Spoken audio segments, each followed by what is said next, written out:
Hello, this is a really important part of our addiction unit. It's stages of dependency. So, as you can see in the first box, it's no use. You're not using drugs or alcohol.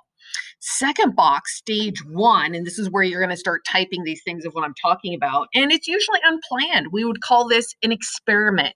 You are hanging out with family or friends. For me, it was my family when I had my first experiment, and I was quite young. Thank goodness things have probably changed, and that didn't happen to you when you were like age 13. So it's experimenting, usually unplanned. Yeah, party, wedding. Stage two is misuse, and that's when you're starting to plan your use. You might have your first blackout. Your intent is to get high.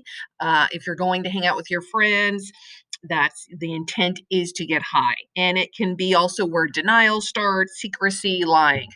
Stage three then is abuse. So frequent um, signs of intoxication or being high. Negative consequences could be happening. So, family issue, school grade issues, um, relationship, legal issues could be going on here, and you're feeling pretty lousy about yourself in stage three because abuse is going on and you're lying. It's totally planned. Your friends maybe have changed. You only want to hang out with the people that you use. There could be health problems going on. The big thing about stage three, because stage four is addiction. That is where you have to use to feel normal. You're out of control. It feels out of control. You continue to use despite negative consequences. The big thing is, we don't know. Everyone is so unique and different. And this is where our genetics play a part. That here's this line of addiction. We don't know. Maybe I get to stay in stage three for super short amount of time. I'm only in stage three for a little bit amount of time, and then I hit addiction. I cross that line over and I hit addiction because I have genetics. And for me personally, I have addiction on both sides of my family, my mom's side and my dad's side. And then I have, yeah, relatives that are clean and sober and have and been that way for many years, very proud of them. So it's an invisible line. We can't tell when we hop from stage three to stage four. That's what's so dangerous. But what research is finding is when you start young, that is a huge issue. So if you start when you're age 12, you are most likely, and this is where I worked in alternative school, and I had kids that said, yes, I started when I was 12.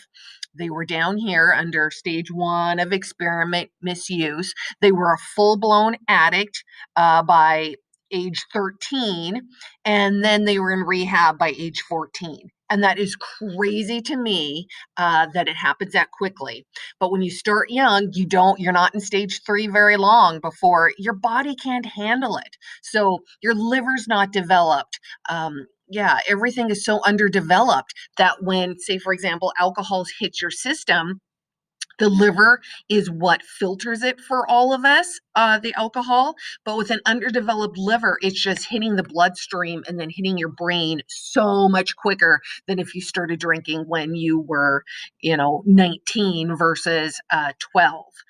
So that's the scary thing about addiction and stages of dependency is we just don't know where our stage three ends and where our stage four begins. It is this invisible line, and that's what's so dangerous. Let me know if you have any questions. We'll be talking about this at a Zoom, of course.